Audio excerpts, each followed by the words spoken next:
देश में corona virus संक्रमण की स्थिति एक बार फिर गंभीर हो रही है। आंकड़ों पर नजर डालें तो पता चलता है कि देश में वापस उसी स्थिति में लौट रहा है जिस स्थिति में हम करीब 6 महीने पहले थे। नए साल की शुरुआत के साथ देश में कोरोना संक्रमण के मामलों की संख्या में कमी आई थी, लेकिन वायरस की अगली लहर ने एक बार फिर स्थिति चिंताजनक कर दी है। देश में कोरोना की दूसरी लहर के बाद कोरोना खतरनाक स्तर पर पहुंच गया है। एक दिन में 90,000 केस रोजाना सामने आ रहे हैं। कुल 714 मरीजों की मौत और 44,202 मरीज डिस्चार्ज हुए हैं। देश में कुल मरीजों की संख्या 1,23,92,230 है। लगातार बढ़ते केस अब लॉकडाउन की घंटी बजा रहे हैं। अब तो कोरोना का विकराल रूप देख लोग खुद लॉकडाउन लगाने को कहने लगे हैं। फरवरी अंत तक इन मामलों में जो इजाफा शुरू हुआ उसकी तस्वीर सबके सामने है। देश में एक बार फिर लॉकडाउन की चर्चा शुरू हो गई है।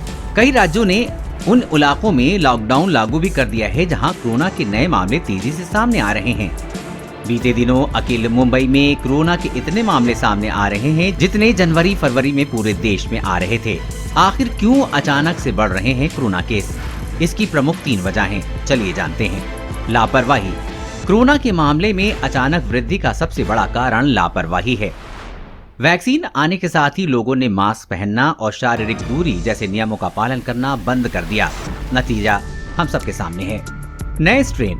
कोरोना वायरस के नए स्ट्रेन ने भी इसमें भूमिका निभाई है। ब्रिटेन और दक्षिण अफ्रीका में पाए गए वायरस की संक्रामक क्षमता पहले के मुकाबले 70% अधिक बताई जा रही है, जिससे संक्रमण तेजी से बढ़ा है। प्रतिबंधों में ढील।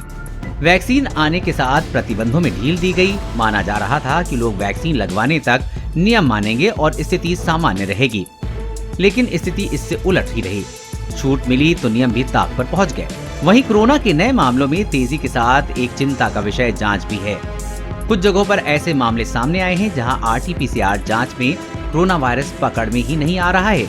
ऐसे लोगों की RT-PCR जांच तो नेगेटिव आ रही है, लेकिन उनका CT स्कैन कराने पर फेफड़ों में संक्रमण का पता चल रहा है। राजस्थान में ऐसे कई मामले सामने आए हैं। ऐसे में एक बड़ी चुनौती जांच का नया और प्रभावी तरीका विकसित करने की है। अब जब हालात ऐसे बनते जा रहे हैं तो जान बचाने के लिए लॉकडाउन ही इसका समाधान है। आपको क्या लगता है, देश में लॉकडाउन वापस आएगा या नहीं? नीचे कमेंट बॉक्स में लिखकर बताएं। वीडियो को लाइक और अपने दोस्तों के साथ शेयर करना न भूलें। साथ ही कोरोना वायरस और लॉकडाउन से जुड़ी हर खबर सबसे पहले पाने के लिए चैनल को सब्सक्राइब कर लें।